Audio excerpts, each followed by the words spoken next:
성도 여러분 안녕하세요. 오늘은 우리 마태복음 강의 20번째 시간으로 우리 물 위를 걷는 예수라고 하는 제목으로 함께 말씀의 은혜를 나누겠습니다. 오늘은 마태복음 14장 22절부터 33절까지 내용 가지고 함께 은혜를 나누겠습니다. 오늘 교회에 오시는데 갑자기 비가 와서 좀 불편함이 있었으리라 생각이 됩니다. 좀 우리에게는 좀 불편함일 수 있지만 또 이렇게 농사를 짓는 분들에게는 또 필요한 비라고 생각이 돼요. 우리가 1년 전인지 2년 전인지 몇 년 전에 보면은 봄에 비가 오지 않아가지고 저수지가 다 말라버렸던 그런 기억이 나죠. 그런 걸 생각해 보면 조금 불편하지만 좀 비가 또 적당히 내리는 것이 또 누군가에게 또 농사 짓는 분들에게는 필요한 일이다 하는 생각을 갖게 됩니다.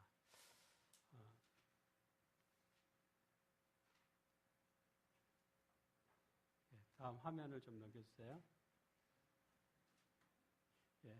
미국의 디트로이트라고 하는 도시가 있습니다.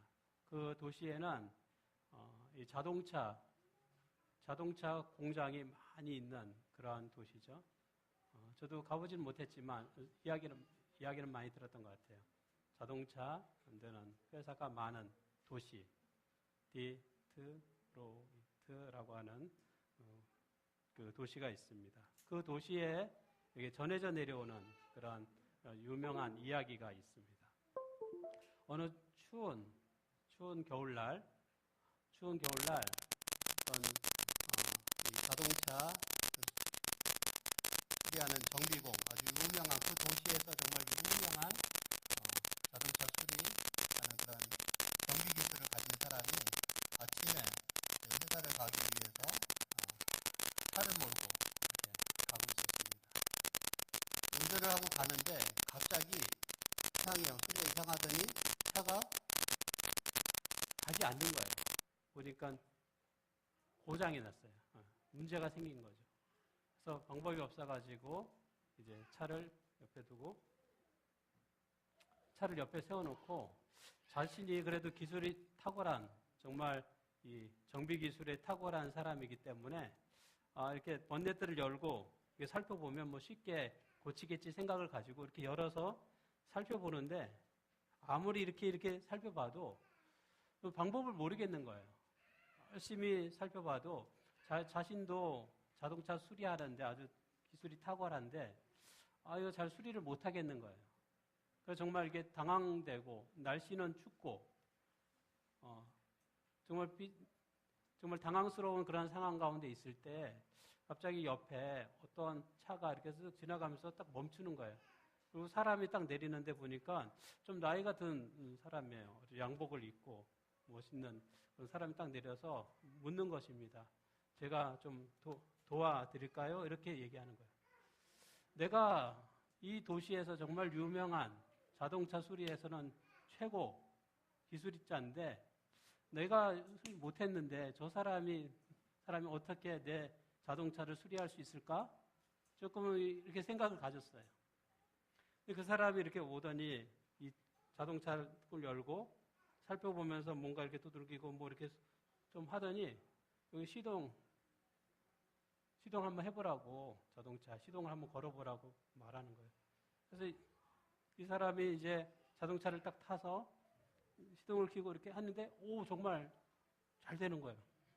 소리가 된 거예요. 고쳐진 거예요. 그래서 이 사람이 누굴까? 내가 그래도 이 도시에서 유명한 기술자인데 나도 못했는데 저 사람은 어떻게 했지? 하고 그 사람이 나중에 자기 이름 명함을 줘서 보니까 이름이 헨리 포드라고 이렇게 이름이 딱 적혀 있는 거예요. 그 사람은 이 사람이죠. 헨리 포드. 이 사람은 누구냐면 이 자동차를 만든 사람이에요. 그래서 이 포드 자동차 만든 그 사람이 이거 수리를 한 거예요. 이 사람 보니까 자동차의 왕이기도 하고, 예, 자동차 박사. 그래서 이 자동차를 만드는 기술이 탁월한 정말 최고죠. 최고인 사람이 와서 이 차의 문제점을 수리한 그런 그 도시에서 유명한 전해져 내려오는 이야기입니다. 하나님께서 우리 인간을 아담과 하와를 창조하셨다고 그렇게 말합니다. 그렇다고 하면 하나님께서 사람이 가지고 있는 많은 그 문제들에 대하여 가장 잘 해결할 수 있는 분이라고 생각할 수 있죠. 마치 뭐와 같아요? 이 사람, 헨리 포드라고 하는 이 사람이 이 차를 만들었기 때문에 이 차의 문제점을 가장 잘 알 수 있고 고칠 수 있는 사람처럼 우리 사람이 살아가면서 만나는 여러 가지 인생의 그런 고민들, 문제점 누가 잘 해결할 수 있을까요? 우리 사람을 만드신 하나님께서 우리 인생의 그런 문제들을 가장 잘 해결해 줄 수 있는 분이라고 할 수 있습니다. 우리 여기 성경 말씀, 오늘 본문의 말씀은 이렇게 시작이 됩니다. 오늘 성경의 본문의 말씀 우리가 함께 읽어보겠습니다. 마태복음 14장 22절, 23절입니다. 함께 읽어보겠습니다. 시작. 예수께서 즉시 제자들을 재촉하여 자기가 무리들을 보내는 동안에 배를 타고 앞서 건너편으로 가게 하시고 무리들을 보내신 후에 기도하러 따로 산에 올라가시니 저물매 거기 혼자 계시더라. 여기 보면 예수님께서 제자들을 뭐 하셨다? 재촉하셨다. 급하게 보내셨다는 거죠. 빨리빨리 가라고. 왜 예수님께서 제자들을 급하게 보내셔야 됐는가? 그것도 호수 건너편으로 배를 타고 보내셨는가? 이 성경 본문의 내용 그 바로 전에는 어떤 얘기가 나오냐면 전에는 보면 예수님께서 물고기 2마리, 보리떡 5개로 5,000명을 먹이신 그런 기적이 있습니다. 그러니까 오늘 이 내용과 5,000명을 먹이신 기적의 일이 같은 날 있었던 거예요. 그러면 오병이어의 기적이 일어난 그 후에 예수님께서 왜 제자들로 하여금 막 재촉해서 보내셔야 됐는가? 또 사람들로부터 제자들을 이렇게 분리시키셨는가? 왜 그랬었는가? 그 내용들을 우리가 성경을 통하여 보면 할 수 있습니다. 예수님께서 5,000명을 먹이신 그 기적은 아마 그 자리에 참여했던 사람에게는 엄청난 큰 놀라운, 정말 눈이 땡그레지는 그러한 기적이었습니다. 예수님께서 예를 들면 맹인을 만나서 맹인의 눈을 뜨게 한 기적들이 있어요. 그 한 사람에게의 경험이었어요. 한 사람의 경험. 그렇죠? 어떤 문둥병자를 만나서 예수님께서 문둥병자를 만나서 문둥병자를 고쳐주신 이야기 나와요. 그 한 사람의 경험이고 주변 사람들은 그건 본 거예요. 직접 자기가 경험한 것은 아니죠. 그냥 본 거죠. 그런데 여기 5,000명이 보리떡 5개와 물고기 2마리를 뭐 했어요? 직접 뭐 했어요? 직접 먹은 거예요. 그러니까 5,000명이라고 하는 정말 어마어마한 사람들이 동시에 하나님의 그 기적, 예수님의 그 기적을, 놀라운 기적을 동시에 경험하게 되는 것이죠. 그래서 그 자리에서 무슨 일이 벌어졌냐면 우리가 먹은 사람이 5,000명이라고 하지만 뭐 여자, 아이들 포함하면 10,000명 이상의 많은 사람들이 그 자리에 있었습니다. 동시에 사람들이 엄청나게 놀랐어요. 어떻게 그 조그만 거 가지고 이렇게 많은 사람들을 먹일 수가 있느냐. 너무나 놀라운 기적이라고 생각을 갖게 되었습니다. 그래서 사람들이 예수님을 뭐로 만들고 싶어 했어요? 예수님을 왕으로 섬기려고 했습니다. 이스라엘에서 예전부터 전해 내려오던 메시아. 우리 이스라엘을 구원할, 또 노마라고 하는 나라 압제에서 벗어나게 하고 구원할 분 누구요? 메시아. 메시아가 이제 예수님이라고 하는 그 확신을 갖게 되고 예수님을 왕으로 추대하려고 하는 그런 노력들이 있었다고 할 수 있습니다.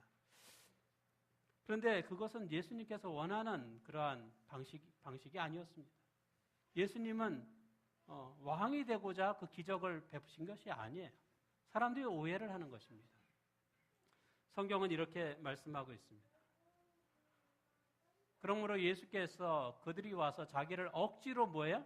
억지로 붙들어서 뭐를 삼으려고요? 임금을 삼으려고 하는 줄 아시고 다시 혼자 산에 떠나가시더라. 예수님은 원하지 않는데 사람들이 뭘 하고 있습니까? 예수님을 왕으로 세우려고 한 거예요. 그 밑에 보면 이런 이야기가 있습니다.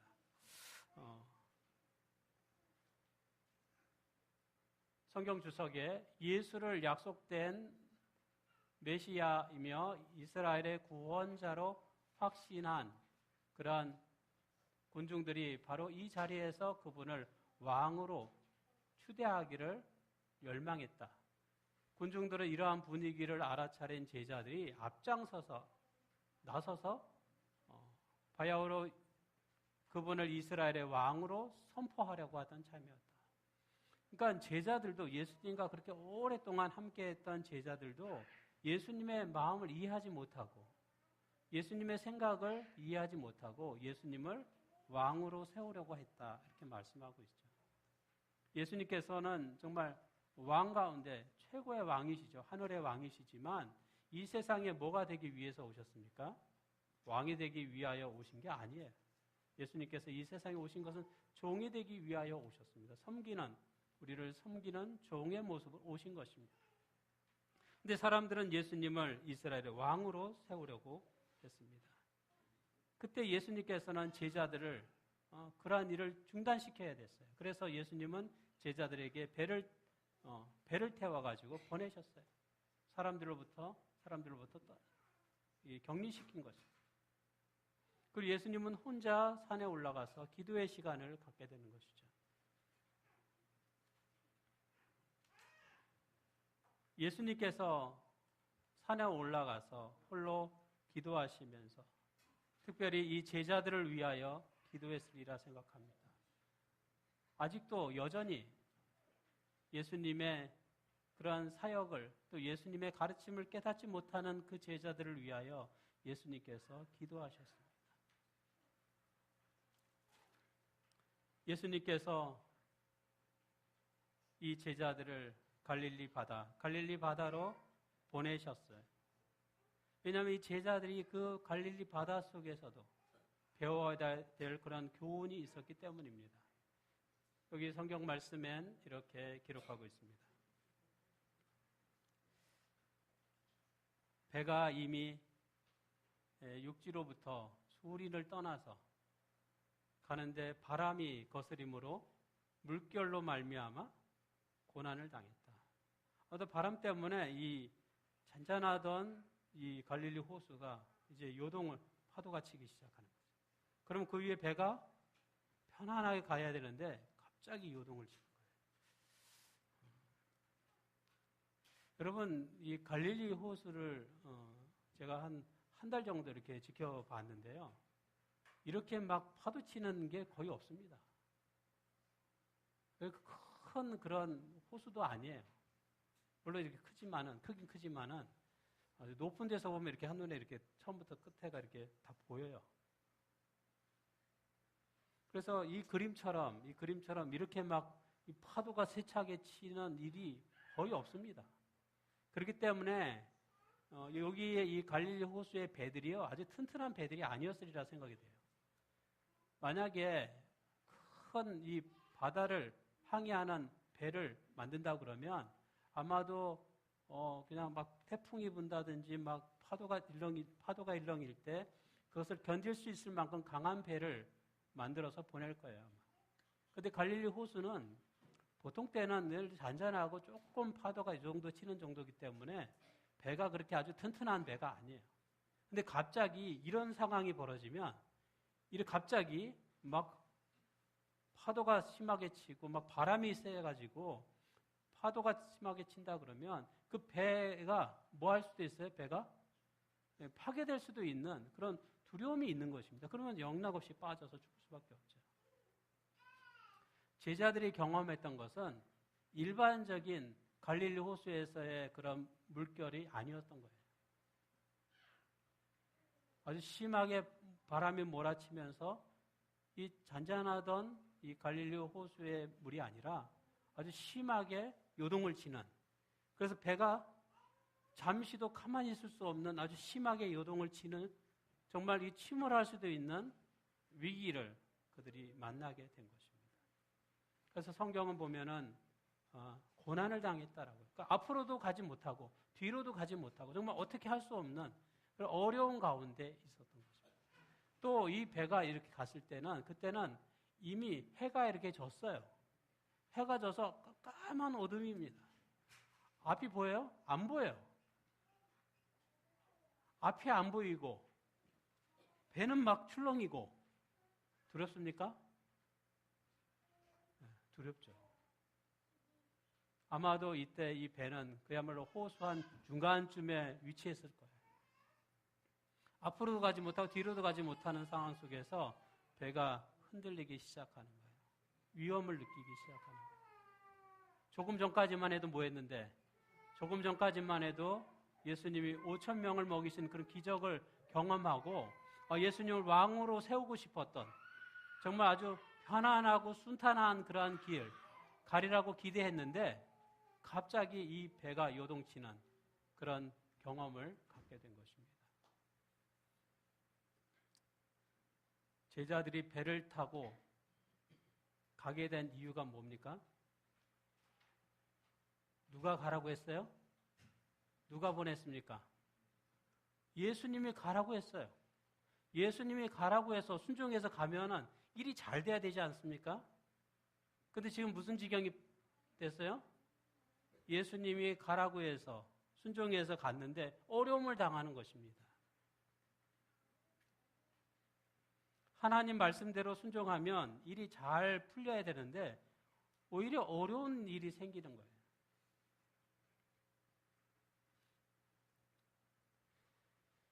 그런데 여러분, 하나님의 말씀에 순종하는데도 어려움이 생긴다고 할 때에는 거기에 뭐가 있습니까? 하나님이 주시고자 하는 교훈이 있음을 기억하시게 되기를 바랍니다. 제자들은 배워야 될 교훈이 있었습니다. 예수님께서 보내셨고 순종하여 가는데 어려움이 생겼어요. 그 어려운 위기를 통해서 하나님께서 가르쳐주고자 하는, 예수님께서 가르치고자 하는 교훈이 있었다라고 하는 것이죠. 우리가 이 다니엘을 잘 알죠. 다니엘이 하나님의 말씀에 순종해서 그가 기도했습니다. 하루에 3번씩 기도했어요. 하루에 3번씩 기도 드렸는데 어떤 어려움에 빠지게 됐습니까? 사자 굴 속에 던져지는 그런 위기를 만나게 되죠. 왜 하나님의 말씀대로 순종했는데 어려움이 생기게 됩니까?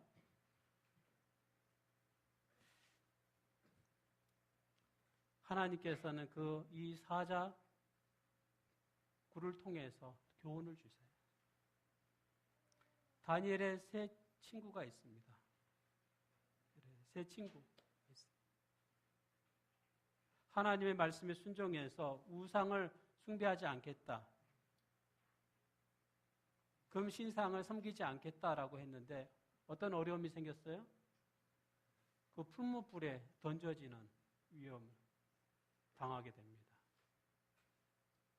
하나님 말씀에 순종했는데 왜 어려운 일이 생기게 됩니까? 그 풀무불을 통하여 교훈이 있는 거예요. 그 고난을 통하여 하나님께서 주시고자 하는 메시지가 있는 것입니다.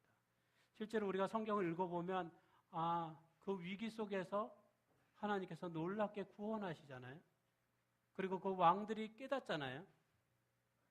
하나님에 대하여 새로운 것들을 이해하게 되는 것입니다. 우리가 하나님 말씀에 순종했어요. 순종했는데도 불구하고 어려운 일들이 생겼어요.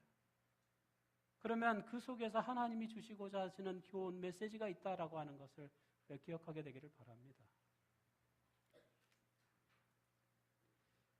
제자들이 정말 깊은 밤, 이 어두운 밤, 호수에서 정말 힘든 그러한 시간을 보내고 있을 때 예수님께서는 어디 곳에 계셨어요? 예수님께서는 산에 계셨어요. 뭐하고 계셨습니까? 기도하고 계셨어요. 누구를 위해서 기도했습니까? 제자들을 위해서 기도하셨습니다. 그리고 이제 예수님께서는 이 고난 속에 있는 이 제자들을 만나기 위하여 이 고난의 현장 가운데 찾아오십니다. 예수님께서 어떻게 오셨습니까? 예수님께서 배를 타고 오셨습니까? 제자들을 만나기 위해서 예수님도 배를 타고 오셨을까? 예수님께서는 우리가 생각하지 못하는, 상상할 수 없는 그런 방법으로, 그러한 방식으로 예수님께서 제자들을 만나러 오십니다. 성경은 이렇게 기록하고 있습니다. 밤 사경에 예수께서 바다 위를 걸어서 제자들에게 오시니 제자들이 그가 바다 위로 걸어 오심을 보고 놀라서 유령이라고 하며 무서워 소리 지르거나 말합니다. 사람이 이 제자들이 조금 전까지 이 호수 위에서 막 요동을 치면서 죽을 것 같은 고통을 경험했습니다. 그런데 앞에 보니까 뭐가 보여요? 네. 뭐 이상한 사람 비슷한 그런 형체가 가까이 다가오는 거예요. 가까이 다가오는데 보는데 이상해요. 마치 우리가 저승사자 죽은 사람 이렇게 데리고 가는 그 오는 것처럼 그렇게 느꼈는지 내가 이제 정말 죽는구나. 유령이 와서 나를 잡아가는구나. 그렇게 느꼈는지 그 이 물 위로 걸어오는 누군가가 있는 것을 보게 돼요. 우리가 일반적으로 생각하면 사람이 물 위를 걷는 것이 가능합니까? 불가능하죠. 여러분이 한번 걸어보세요. 어떤가? 아마 2걸음 뛰기도 전에 물에 빠질 거예요. 제가 궁금해가지고 인터넷에 찾아봤어요. 물 위를 걷는 사람이 있는가? 근데 있더라고요. 물 위를 걸으려고 시도하는 사람들이 있더라고요. 물 위를 걸으려고 하는 시도하는 사람. 여러분, 거기 이제 설명 나온 걸 보니까, 그런 원리가 약간 비슷한 원리더라고요. 여러분이 이 강가에 이렇게 있으면, 이 돌들이 있잖아요. 돌들, 조그만한 그 돌들을 가지고 딱 들고 이렇게 뭐합니까? 이렇게 옆으로 딱 던지면, 물 위로, 수면 위로 탕튀기, 이렇게 튀지죠. 그 방식으로 걷는 거예요. 가능할까요? 한 발 딛고 그 다음 발 빠지기 전에 또 딛고 그 다음 발 빠지기 전에 또 딛고 네? 엄청 빨리 걸어야겠죠. 네. 빨리빨리. 그러니까 물에 빠지기 전에 얼른 딛고 빠지기 전에 또 딛고 이렇게 딱 하면서 이렇게 하는 거예요. 근데요 어떤 사람 보니까 한 3m를 그렇게 가더라고요. 3m를. 그럼 빠지기 전에 그러니까 빠지기 전에 얼른 딛는 거예요. 그걸 계속 연습하더라고요. 연습을 해가지고 물에 빠지기 전에 또 딛고. 결국에는 빠져요. 결국에는 빠지는데 처음에는 한 2걸음 딛고 빠지는데 계속 연습을 하니까 3걸음, 4걸음, 5걸음 걷고 빠지더라고요. 그거 보니까 또 이 중국에서 어떤 스님은 그 이 강의 위에다가 이렇게 나무로 된 네모 판자를 쫙 이렇게 놓고 그 위를 탁탁 걸으면서 건너갔어요. 나무 판자를 밟으면 그게 물에 쏙 들어가잖아요. 듣는데 들어가기 전에 또 발을 옮기는 거죠. 빠지기 전에 또 옮기고 막 이렇게 밟아가지고 강을 건너는데 성공했어요. 그분은 요 나무 판자 하나씩 밟고. 여러분 그렇게는 가능하지만 예수님처럼 이 방식은 가능할까요? 예수님이 그렇게 빨리 걷진 않았을 것 같아요. 빠지기 전에 또 걷고 빠지기 전에 또 걷고 그렇게는 아니고 아마도 그냥 천천히 그냥 땅 위를 걷듯이 걸어갔을 거예요. 근데 제자들이 보니까 그건 불가능한 일이거든요. 그건 귀신이나 가능한 일. 라고 생각을 갖고 귀신인 줄 알고 놀랬어요. 놀래가지고 막 정말 우리가 이제 죽었구나. 이제 죽는구나. 라고 하는 생각을 가졌습니다. 근데 그때 무슨 소리가 들렸어요? 예수님의 음성이 들리는 거예요. 그러니까 제자들도 참 예수님하고 그렇게 오랫동안 1년, 2년 가까이 살았는데 예수님이 가까이 오시는 걸 보고도 예수님인지 몰랐던 거예요. 아마 깊은 밤이었죠? 밤이었기 때문에 앞이 보이지 않았을 것이고 막 파도가 일렁이니까 정신이 있어요, 없어요? 정신이 없어요. 막 이 위기 속에서 정말 죽느냐 사느냐 하는 정말 내 죽느냐 사느냐 그 위기 속에서 앞에 있는 분이 예수님인지 뭐 구분할 수가 없는 거죠. 그리고 또 이렇게 물 위를 걸어서 오니까 더 놀랐을 거예요. 그런데 언제 안심하게 됐어요? 예수님께서 자신을 말씀하셨어요. 성경이 이렇게 기록하죠. 예수님께서 늘 이런 말씀 자주 하십니다. 예수께서 즉시 제자들이 더 불안하지 않게 즉시 이르시되 안심하라. 나니 뭐하라고요? 두려워하지 말라. 사실 우리가 살아가면서 얼마나 많은 두려움을 느낍니까? 참 두려움을 많이 느끼고 삽니다. 근데 우리가 누구와 함께 있으면 그 두려움이 사라져요? 예수님과 함께 할 때 두려움이 사라집니다. 예수님을 의지할 때 두려움이 사라져요. 예수님께 기도할 때 두려움이 사라져요.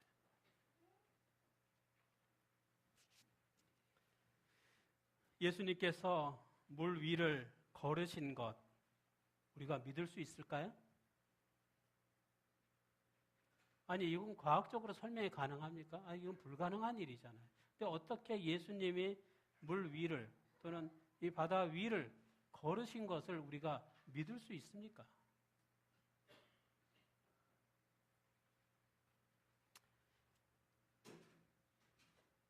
일본에서 한 이 과학자가 예수님을 잘 믿는 내촌 선생이라고 하는 분을 만나러 왔습니다. 이분은 이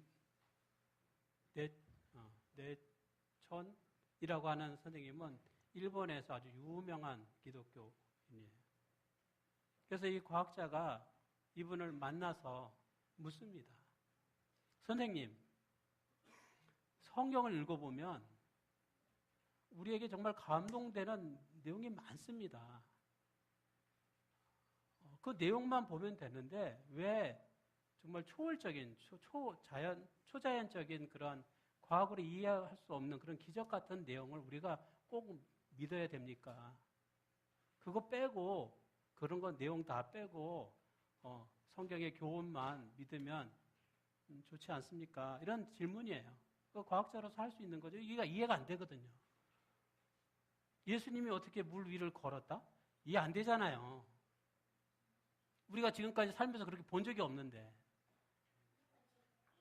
그러니까 이 과학자 입장에서는 그런 내용, 기적적인 정말 이렇게 엉터리 같은 내용 다 빼고 그래도 성경은 좋은 내용들이 많기 때문에 그냥 그런 거 빼고 좀 믿으면 좋지 않겠습니까? 그런 질문이었어요. 그때 이 내촌이라는 그 선생님이 이런 대답을 합니다. 만약에 성경에서 그런 기적적인 내용을 다 빼고 우리가 성경을 본다고 하면 성경책은 아마도 제일 이 첫 장하고 제일 마지막 장 두 개만 남게 될 거다. 이렇게 말을 합니다. 그러면서 이런 말을 합니다. 성경의 가장 처음 어떻게 시작이 됩니까? 시작됩니까? 창세기잖아요. 창세기. 하나님께서 아무것도 없는 곳에서 말씀으로 모든 것을 만드셨다. 내용. 믿을 수 있습니까? 성경의 가장 마지막에 보면은 예수님께서 구름을 타고 오신다. 그거 다 기적이잖아요. 성경의 시작부터 마칠 때까지 다 기적의 내용이에요. 그러면 이 기적을 다 이렇게 빼버리면 성경에 남는 게 있습니까? 없어요. 성경을 믿는다고 하는 것은 우리가 성경에 기록된 많은 기적들을 동시에 믿는다는 것입니다. 이게 왜 가능합니까? 사람은 불가능하죠. 그런데 예수님은 하나님이시기 때문에 가능한 거예요. 예수님은 사람을 구원하기 위하여 인간의 인격, 인성을 쓰고 오셨어요. 그렇지만 그분 속에는 뭐가 계세요? 신성, 그러니까 하나님의 특성이 속에 감춰져 있는 것입니다. 사람은 불가능하죠. 그러나 하나님은 가능한 거예요.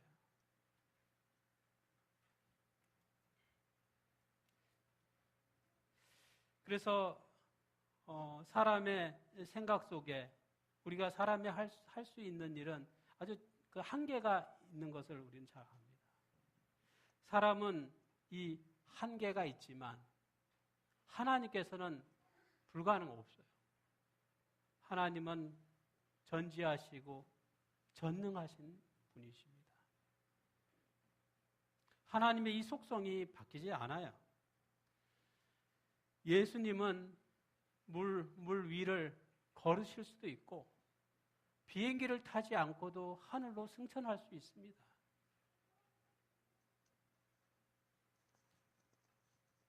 사람은 그것이 불가능하지만 하나님은 가능하시다라고 하는 것이죠.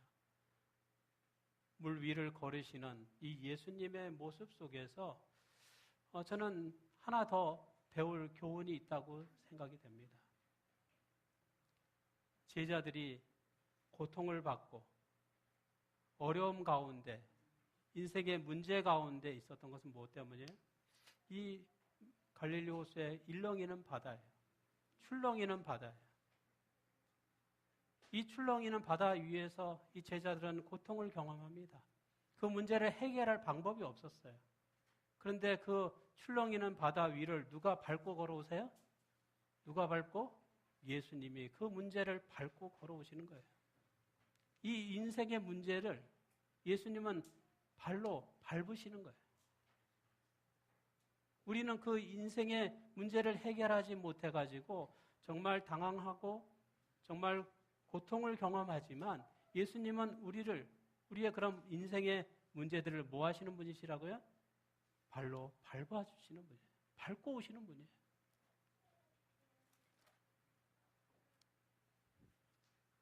성경은 이렇게 기록하고 있습니다. 시편 2편 1절부터 있는 말씀 보면 이런 말씀이 있습니다. 어찌하여 이방 나라들이 분노하며 또 민족들이 헛된 일을 꾸미는가? 세상의 군왕들이 나서며 또 관원들이 서로 꾀하여 여호와와 그의 기름을 부음 받은 자를 대적하며 그 다음에 이런 말씀이 있어요. 여기서 내가는 예수님을 말해요. 예수님이 철장 쇠로 된 긴 막대기 있죠? 긴 거. 철장으로 그들을 깨뜨리며 질그릇을 깨뜨리는 것 같이 부수리라 이렇게 말씀하고 있습니다. 성경에 보면 예수님께서 이 철장으로 만국을 다스린다 이렇게 말씀하고 있습니다. 여러분 이 그릇이 있죠? 질그릇이 쉽게 깨집니다. 쇠로 된 걸로 텅치면 그냥 다 깨져요. 우리 인생에 딱딱한 그런 문제들이 해결이 안 될 것 같은 그런 문제들이 예수님에게는 쉽게 깨져버렸어요. 쉽게 해결이 되는 것입니다. 마태복음 19장 26절은 이렇게 말씀합니다. 우리가 함께 읽어보겠습니다. 그 내용에 있는 말씀 함께 읽겠습니다. 시작. 예수께서 그들을 보시며 이르시되 사람으로는 할 수 없으되 하나님으로서는 다 하실 수 있느니라. 사람은 불가능해. 사람은 물 위를 걷는 거 불가능해. 그러나 하나님은 어때요? 하나님은 하실 수 있다. 사람은 우리 인생의 그러한 문제들을 해결할 방법이 없습니다. 그러나 하나님은 가능하세요. 하나님은 다 하실 수 있다라고 말씀하시는 것입니다.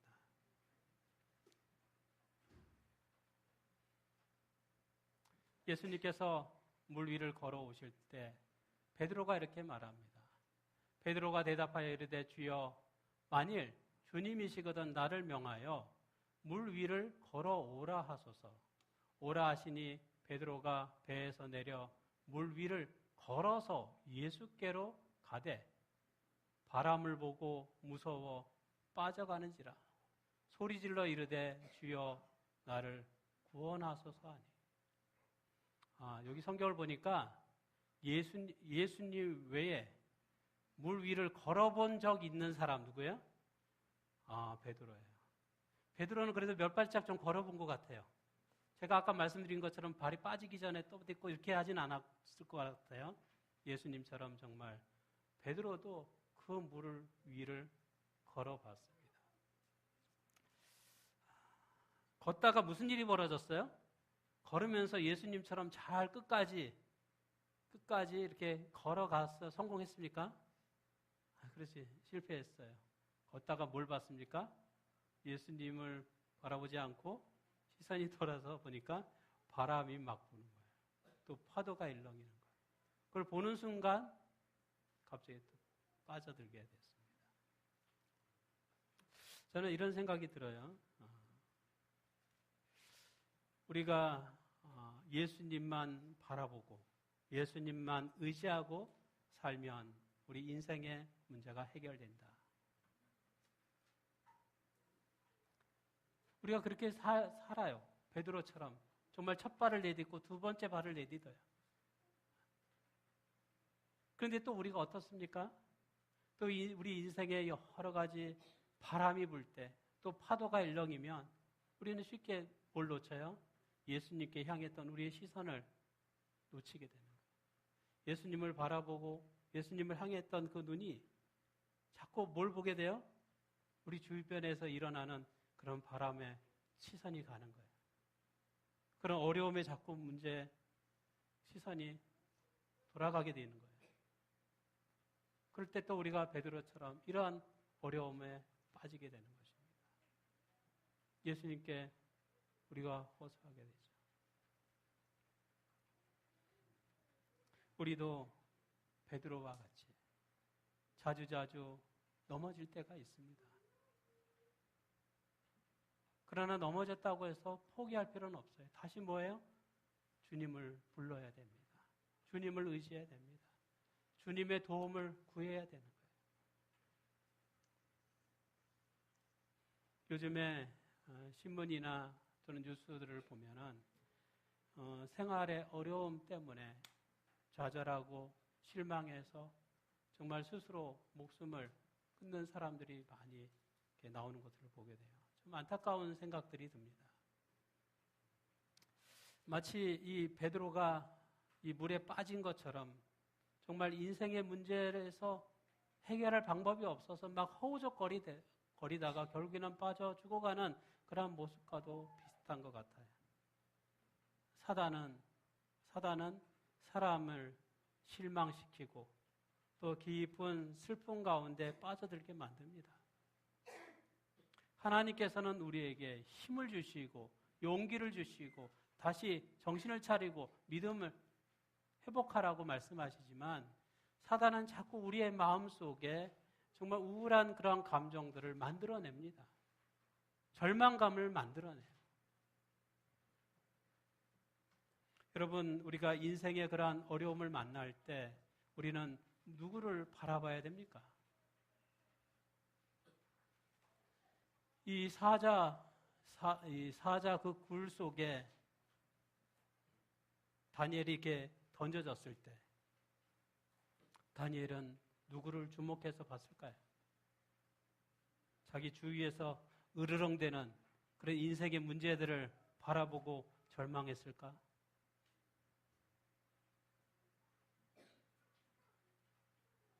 성경은 이렇게 기록합니다. 왕이 심히 기뻐서 명하여 다니엘을 굴에서 올리라 하매 그들이 다니엘을 이 굴에서 올린즉 그 몸이 조금도 상하지 아니하였으니 이는 그가 뭐를 믿었다고요? 뭐를 믿었어요? 자기의 하나님을 믿었음이었더라. 자기 인생의 문제들, 어려운 상황들을 바라본 것이 아니라 하나님을 바라봤다는 거죠. 하나님을 의지했다는 거예요. 다니엘의 세 친구들이 풀무불에 던져졌을 때 그들은 무엇을 봤을까? 무엇을 주목했을까? 자기에게 타오르는 그러한 이 풀무불을 주목했을까?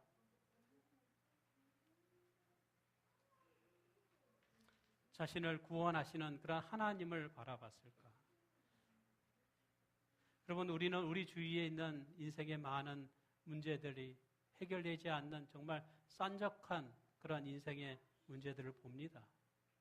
그 문제들을 보고 그 속에서 우리가 절망하고 포기하는 것이 아니라 그 인생의 문제를 발로 밟으시고 오시는 예수님을 우리가 주목해서 바라보게 되기를 바랍니다. 그러면 우리 주위에 있던 그 많은 정말 이 사자들, 그런 풍무불과 같은 인생의 그런 고통들이 어느 순간 사라지고 예수 그리스도를 통하여 참된 평안을 우리가 얻게 되리라고 믿습니다.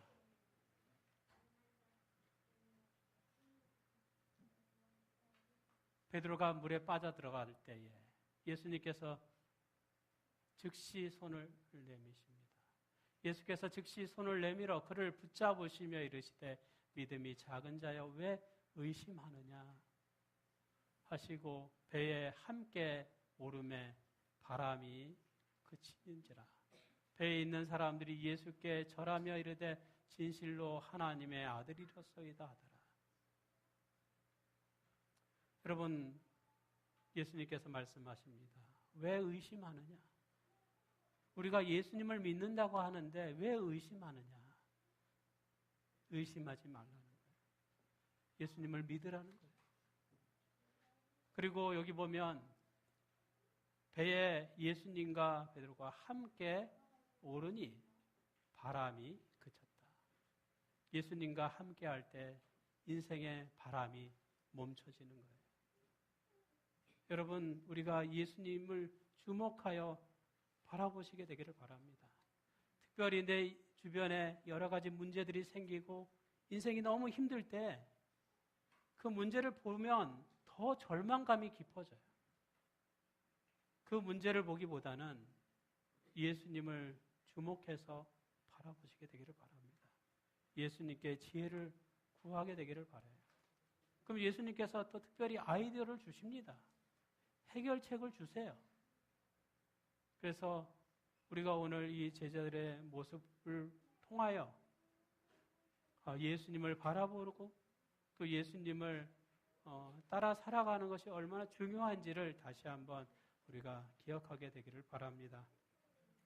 우리 인생의 문제가 아니라 주님을 바라보고 살아가는, 또 주님을 통하여 인생의 문제를 해결하는 저와 여러분이 되기를 바라면서 오늘 말씀 마치겠습니다.